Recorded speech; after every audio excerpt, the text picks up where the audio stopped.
ये टोटल जो है 11 मौलिक कर्तव्य हो जाते हैं। अब कहानी सुनना इसकी, ठीक है? तो ध्यान रखना 1950 में जब हमारा संविधान बना तब कोई भी मौलिक कर्तव्य नहीं थे। क्यों नहीं थे? ये बोला गया था कि भारत के जो नागरिक हैं उन्होंने बहुत संघर्ष किया है इस आज़ादी के लिए। तो वो अपना कर्तव्य जानते हैं देश के प्रति क्या कर्तव्य होना चाहिए। परंतु होता क्या है कि 25 साल गुजरते हैं, ठीक है? और 25 साल बाद नई पीढ़ी आ जाती है और वो अपना कर्तव्य भूल जाती है क्योंकि उन्होंने संघर्ष तो देखा होता नहीं है, ठीक है?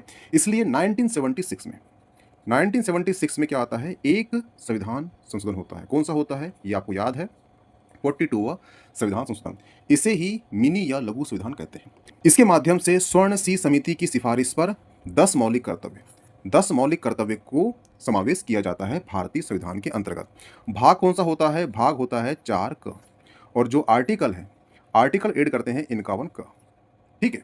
ये ऐड किया जाता है, इसमें 10 मौलिक कर्तव्य ऐड करते हैं। लेकिन क्या होता है कि उसके बाद 2002 में 86वां संविधान संशोधन होता है। उसके अंतर्गत 6 से लेकर 14 वर्ष के बच्चों को अनिवार्य शिक्षा का अधिकार दिया जाता है और ये माता-पिता और अभिभावक के लिए कर्तव्य होता है। तो इस प्रकार से ये एक मौलिक कर्तव्य हो जाता है। पहले के 10 होते हैं, इस प्रकार से 10 हो जाएँगे और ये 11 हो जाएँगे। वर्तमान में 11 मौलिक कर्तव्य हैं। हुआ क्लियर? तो यहाँ से आपको सारे फैक्ट याद रखना है कि जो संशोधन हुआ था 42वां वो 1976 में हुआ था। कौन-सा था? 42वां था।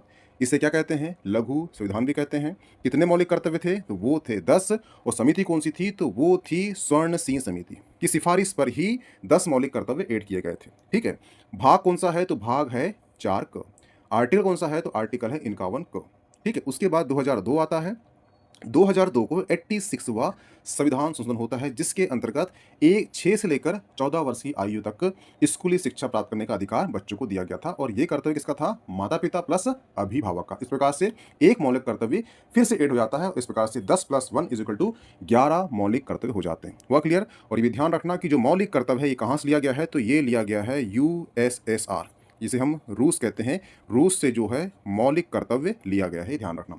अब सवाल उठता है कि मौलिक अधिकार कहाँ से लिया गया है? मौलिक अधिकार लिया गया है अमेरिका से। तो कन्फ्यूजन नहीं होना। मौलिक अधिकार की बात आएगी तो वो आएगा यूएस से। मौलिक कर्तव्य की बात आएगी तो कर्तव्य लिया गया है रूस से। कर्तव्य आया तो रूस, अधिकार आया तो यूएस से। हुआ क्लियर? अ से अधिकार, अ से अमेरिका। और कर्तव्य यानी कि जो बचा कर्तव्य बचा, तो कर्तव्य कहाँ से लिया जाएगा? कर्तव्य रूस से लिया जाएगा, ठीक है? तो अ से अमेरिका, अ से अधिकार, मौलिक अधिकार अमेरिका से लिया गया है, मौलिक कर्तव्य बचा वो रूस से लिया गया है। तो कन्फ्यूजन यहाँ पे बिल्कुल नहीं होना, क्योंकि दोनों का नाम सेम है, कर्तव्य और अधिकार बस चेंज हुआ है, इसलिए अ से अमेरिका और अ से अधिकार कर लेना, तो आपको याद करने में आसानी जाएगी। हुआ क्लियर? तो इसका जो आंसर हो जाएगा, इसका आंसर हो जाएगा ऑप्शन बी, केवल नागरिकों के लिए।